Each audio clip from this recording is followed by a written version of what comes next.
శ్రీ సాయినాథాయ నమః. 21వ అధ్యాయం. ప్రస్తావన. యోగీశ్వరుల వ్యవస్థ. విహెచ్ ఠాకూర్, అనంతరావు పాటంకర్. నవవిధ భక్తి. పండరీపురం ప్లీడర్. ఈ అధ్యాయంలో హేమడ్పంత్, వినాయక హరిశ్చంద్ర ఠాకూర్, బిఏ అనంతరావు పాటంకర్, పండరీపురం ప్లీడర్ గుర్చిన కథలు చెప్పిన. ఈ కథలన్నీ ఆనందదాయకమైనవి. ఇవి సరిగా చదివి గ్రహించినచో ఆధ్యాత్మిక మార్గమునకు దారి చూపును.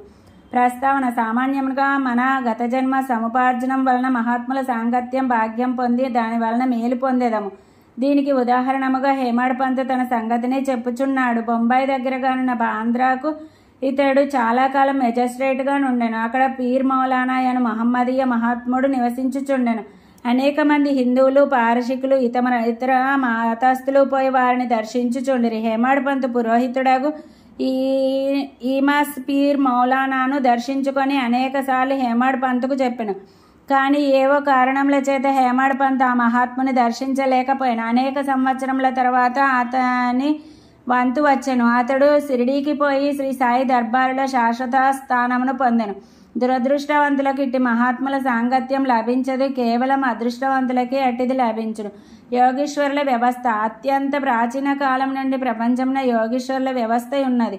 అనేక మంది యోగులు అనేక చోట్ల అవతరించి వారికి విధింపబడిన పనులను నెరవేర్చెదరు. వారు అనేక చోట్ల పని చేసినను అందరూ భగవంతుని ఆజ్ఞానుసారం నెరవేర్చెదరు. కాన ఒకరు చేయనది ఇంకొకరికి తెలియను. ఒకరు చేసిన దానిని ఇంకొకరు పూర్తి చేసేదరు. దీనిని బోధించుటకు ఒక ఉదాహరణ మీ దిగువ గలదు. విహెచ్ ఠాకూర్. వీరు రెవెన్యూ శాఖలో గుమస్తాగా నుండి ఆయన ఒకనొకప్పుడు బెల్గాం సమీపమందలి వడ్గాం అని పట్టణంనొక సర్వే పార్టీతో వచ్చాను. అక్కడ అప్పాయను కన్నడ యోగిని దర్శించి వారి పాదములకు నమస్కరించిన. ఆ యోగి నిశ్చలదాసు రచించిన విచారసాగరమును వేదాంత గ్రంథమును సభలోనున్న వారికి బోధించుచుండెను. ఠాకూర్ పోవునప్పుడు వారి సెలవు కోరగా వారిట్లు చెప్పిరి, ఈ పుస్తకమును నీవు చదవవలను. నీవు అట్లు చేసినచో నీ కోరికలు నెరవేరును. ముందు ముందు నీ ఉద్యోగమునకు సంబంధించిన పని మీద ఉత్తర దిక్కునకు పోయినప్పుడు నీ అదృష్టవశమున నీకు ఒక గొప్ప మహాత్ముని దర్శనం కలుగును. వారు నీ భవిష్యత్తుకు మార్గమును చూపెదరు. నీ మనస్సునకు శాంతి ఆనందములు కలగజేసెదరు. ఆ తర్వాత ఠాకూరు జున్నర్కు బదిలీ అయ్యాను. అచ్చటికి పోవుటకై నాన్హే ఘాట్ లోయను దాటి పోవలసి ఉండను. ఈ లోయ మిక్కిలి లోతైనది. దానిని దాటకు చాలా కష్టం. దానిని దాటుటకు ఏనుబోతు తప్ప ఇతరం ఏదియును ఉపయోగించారు. కావున ఏనుబోతుపై లోయను దాటుటచే అతనికి బాధ కలిగాను. అచ్చటి నుండి కళ్యాణ్కు పెద్ద ఉద్యోగంపై బదిలీ అయ్యాను. అచ్చట నానాసాహెబ్ చందోర్కర్తో పరిచయం కలిగిన. ఆయన వలన సాయిబాబా గూర్చి అనేక సంగతులు తెలుసుకొని వాణిని దర్శింప కాంక్షించను. ఆ మరుసటి దినమే నానాసాహెబ్ షిరిడీ పోవుటకు నిశ్చయించుకొనెను.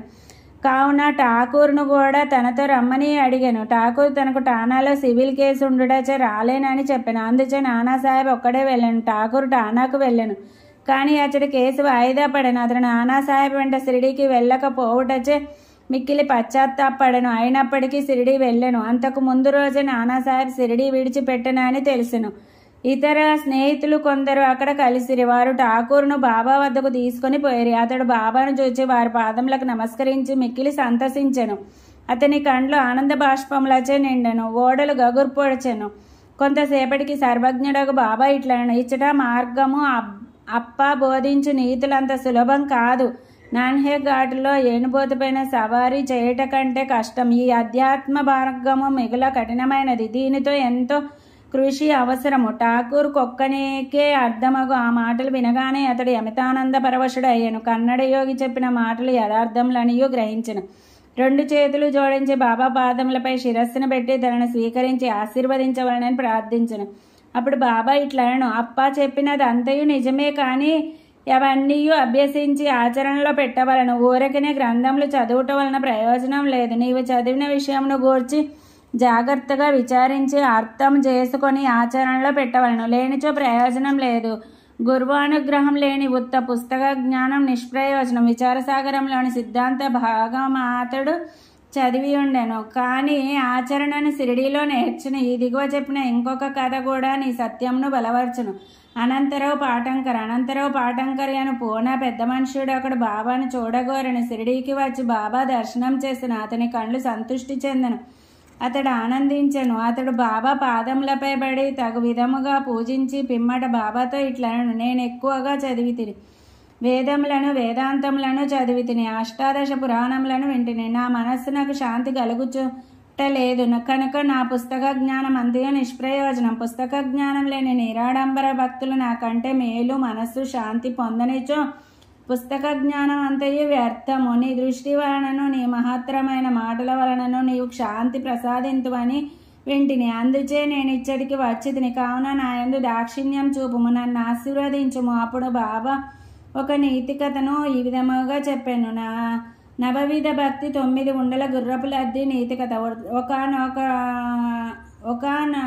ఒకనాడొక వర్తకుడు ఇక్కడికి వచ్చెను. అతని ముందు ఒక ఆడగుర్రం లద్దె వేసిన, అది 9 ఉండలుగా పడెను. జిజ్ఞాసమైన ఆ వర్తకుడు పంచకొంగు సాచి 9 ఉండలను అందులో పెట్టుకొనెను.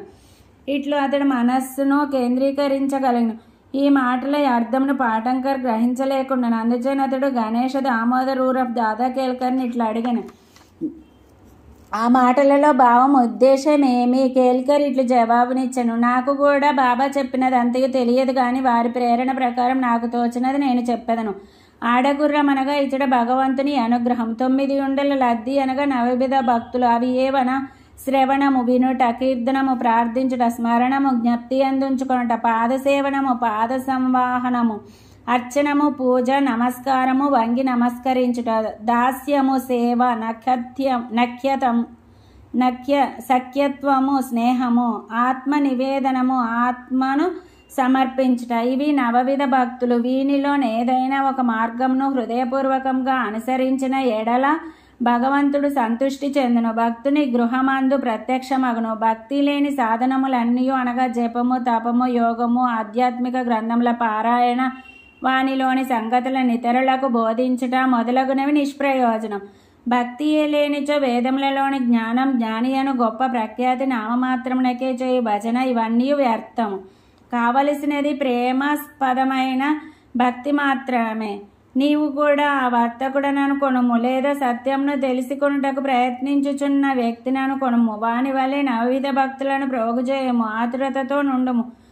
వాని వలె నవవిధ భక్తులను ఆచరణలో పెట్టుటకు సిద్ధముగా నుండుము. అప్పుడే నీకు మనస్థైర్యం, శాంతి కలుగును. ఆ మరుసటి దినం పాటంకర్ బాబాకు నమస్కరించుటకు పోగా 9 గుర్రపు లద్ది ఉండలను ప్రోగు చేసిదివా లేదా అని ప్రశ్నించిన. అతడు తాను నిస్సహాయుడనని బాబా అనుగ్రహించే మాత్రమే వారిని సులభంగా ప్రోగు చేయవచ్చునను.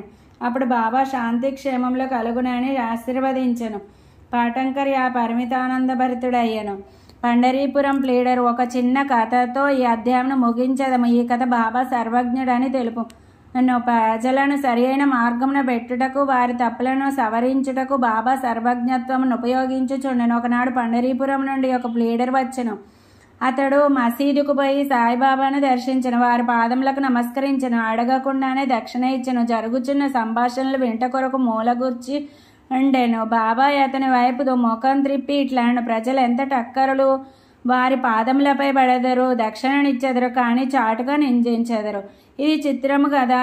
ఆ మాటలు ప్లీడర్కు సూటిగా తగిలినవి. ఎవరికి బాబా మాటలలోని అంతరార్థము బోధపడలేదో ప్లీడర్ మాత్రం గ్రహించెను.